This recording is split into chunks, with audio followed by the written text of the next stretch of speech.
Bonsoir à tous, merci d'être là, merci, gratitude à vous, merci d'avoir cliqué sur la vidéo et de la visualiser, merci beaucoup, c'est gentil. Donc on continue,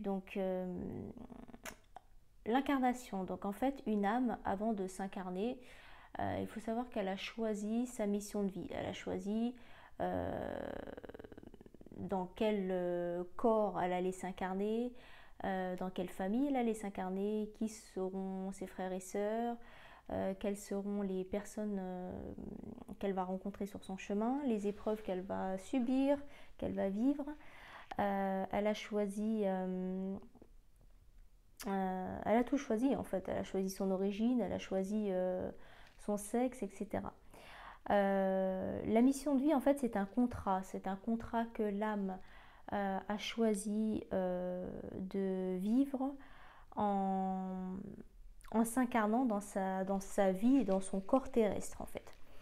Euh, c'est ce pourquoi nous avons été incarnés, en fait. La mission de vie, c'est ça.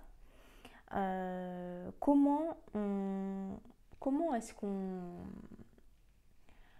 comment est-ce qu'on sait quelle est notre mission de vie? Pour ma part, par exemple, j'avais toujours voulu être à mon compte avant mes 40 ans.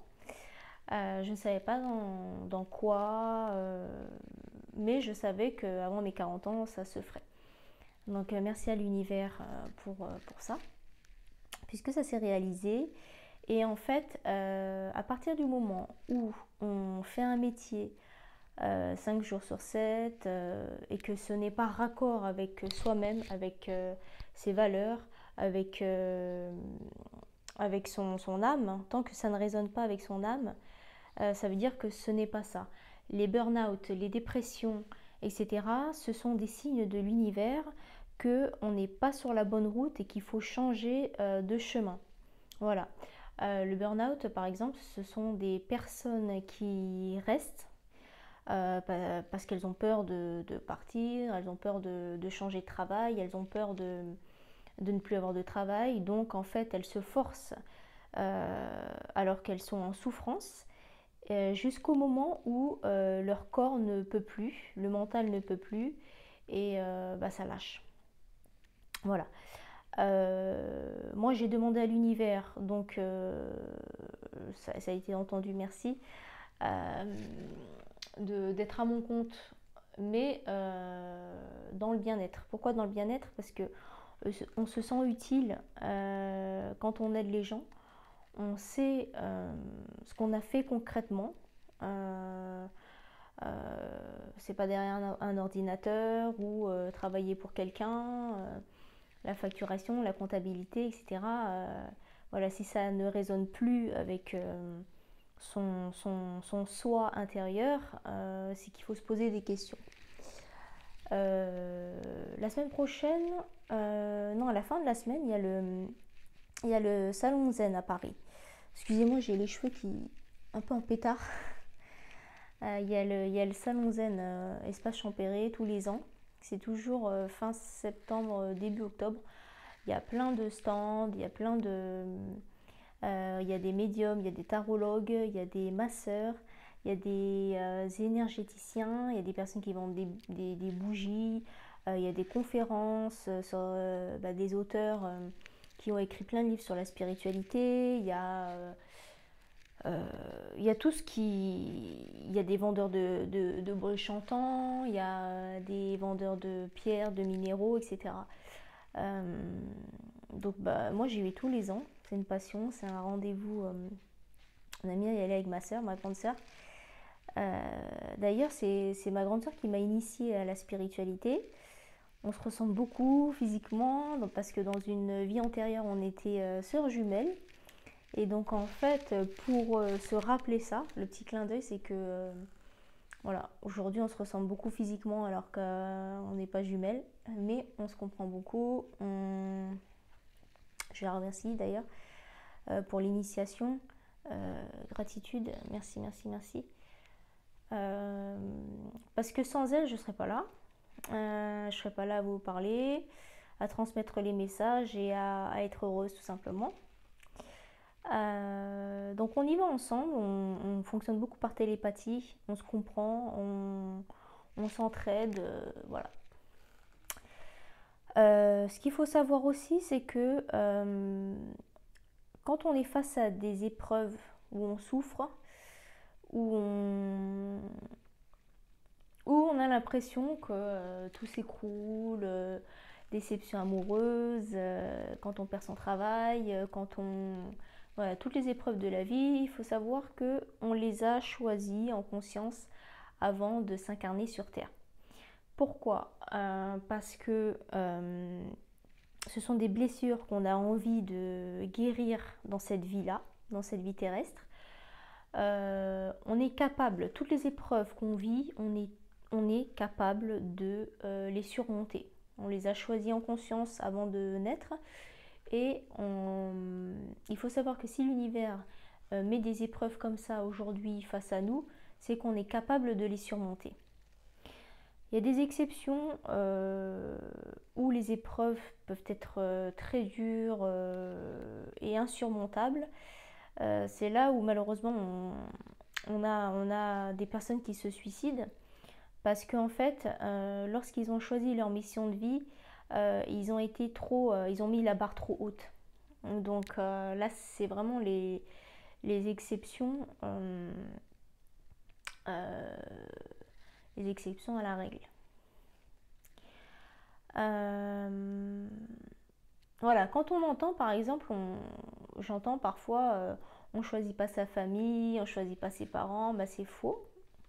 Encore une fois, 5e accord Toltec, soyez à l'écoute, mais il faut rester sceptique, c'est-à-dire que c'est pas parce que je dis ça qu'il faut y croire. Moi, mon but, c'est de transmettre un maximum de messages et lorsque ça vous interpelle ou lorsque vous doutez ou lorsque vous avez envie d'en savoir plus, c'est à vous après de faire des recherches. Il y a plein de choses sur YouTube où il y a plein de choses, il y a des livres, etc. En bibliothèque où il y a plein de magasins comme le Grand Cercle ou des choses comme ça sur le développement personnel, sur la spiritualité, où vous pouvez faire plus de recherches personnelles. Hein. Mon but aussi c'est ça, c'est que les gens soient curieux et essayent d'être ouverts d'esprit quoi. Donc je disais oui, donc on choisit sa famille, on choisit ses parents, on choisit sa lignée, etc. Parfois on peut être vu et perçu comme le vilain petit canard, des frères et sœurs, celui qui ne rentre pas dans le rang, celui qui est rebelle, etc. Cette personne-là, justement, qui est, on va dire, mal vue, qui est un peu rebelle, etc., c'est peut-être le seul ou la seule des frères et sœurs qui est capable de guérir des blessures transgénérationnelles. C'est-à-dire que on peut avoir les cheveux de son père, les yeux de sa mère, le caractère de la tante, je sais pas, les goûts ou les talents artistiques de la grand-mère, etc. Mais il y a des choses qu'on ne voit pas, comme des blessures et des casseroles. Et justement, ce vilain petit canard-là, c'est lui en fait qui va aller au front parce qu'il est capable, par rapport à ses frères et sœurs, à guérir ses blessures. Guérir ses blessures que les autres générations n'ont pas pu guérir. Et donc en fait, ça se transmet de génération en génération. Ça veut dire que nous, dans notre lignée, on est 6 frères et sœurs. Si on n'arrive pas à régler certaines blessures, eh ben, c'est sûr que nos enfants ou les générations d'après vont un peu se trimballer ces casseroles, quoi. Donc voilà.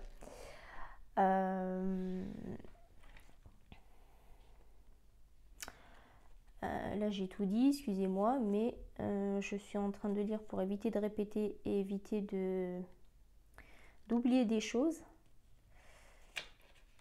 Voilà, donc lorsqu'on est face à des épreuves, des souffrances, ça permet à notre âme de grandir, puisque lorsqu'on s'incarne, le but de l'âme c'est de grandir et de s'élever. À partir du moment où on meurt, la mort n'existe pas, c'est juste notre corps terrestre qui n'a plus de vie. On dit que quand quelqu'un meurt, on dit quoi? On dit il a rendu l'âme. Bon, toutes les expressions, en fait, elles ont un sens. Donc à partir du moment où on meurt ici sur la vie terrestre, notre âme va se réincarner et donc grandir dans une autre vie. Voilà. Quand on est face à des épreuves, qu'on souffre et qu'on est malheureux, etc., déjà, il faut se dire que rien n'est définitif et toujours essayer de voir le verre à moitié plein. Pourquoi? Parce qu'il ne faut pas oublier et avoir en tête que tout est parfait et juste. C'est-à-dire qu'à partir du moment où on doit vivre cette épreuve, c'est qu'on l'a choisie en conscience et qu'on est capable de la surmonter. Voilà. C'est des petits challenges qu'on se lance, hein, mais tout ça, on l'a oublié à partir du moment où on est né ici sur Terre. Dans l'incarnation et dans la réincarnation,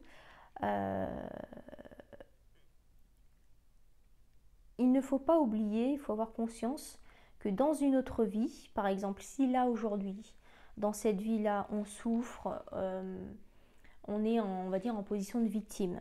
Voilà, quelqu'un nous a fait souffrir, on a un bourreau, etc. On est peut-être dans la colère, on a peut-être envie de se venger, on a de la rancœur, etc. Alors, tout ça, toutes ces énergies-là sont des énergies négatives qui nous tirent vers le bas. Il ne faut pas rentrer dans le piège du mental. Le mental, c'est ce qui nous tire vers le bas, c'est ce qui nous fait peur. Le mental existe à cause de toutes nos blessures passées et nos réussites du passé. Le mental aussi est là pour nous prévenir de toutes sortes de dangers. Il est quand même utile. Mais dans le livre de Lise Bourbeau sur les 5 blessures, comment elle arrive à maîtriser ça, elle parle à son mental en lui disant merci de me prévenir, merci de t'inquiéter pour moi, mais je n'ai pas besoin de toi, je sais me débrouiller toute seule, je ne vais pas souffrir. Elle parle à son mental pour le mettre de côté. La méditation, ça sert aussi à ça, c'est mettre le mental de côté, calmer le mental et développer sa psyché. C'est ce que je vous ai dit, c'est la base. La méditation, c'est la base, il faut en faire tous les jours. Si vous pouvez faire 3 fois par jour, faites 3 fois par jour, puisque ça va vous permettre de vous élever en hauteur. Il y a aussi d'autres bienfaits que je vais développer aussi dans une autre vidéo. Donc, remercier pour chaque épreuve, parce que tout est parfait et juste. Il y a toujours un message en fait. Quel est le message? Il y a toujours un message dans les épreuves, dans les souffrances, il y a toujours un message. On ne le sait pas tout de suite, on ne le comprend pas tout de suite, puisqu'on est dans la souffrance, on est dans la gestion des émotions. Mais avec du recul, on comprend souvent pourquoi c'est arrivé. Il faut remercier en fait. Il faut accueillir et remercier, même si on est dans la souffrance, même si on est dans l'inquiétude, même si on n'est pas bien, on est malheureux. Rien n'est définitif. Hein. Voilà. Pour cette vidéo, je pense que c'est bon. Et puis, on va développer la suite. N'oubliez pas de liker. J'aime pas faire ça parce que j'ai l'impression que c'est du commerce, mais bon.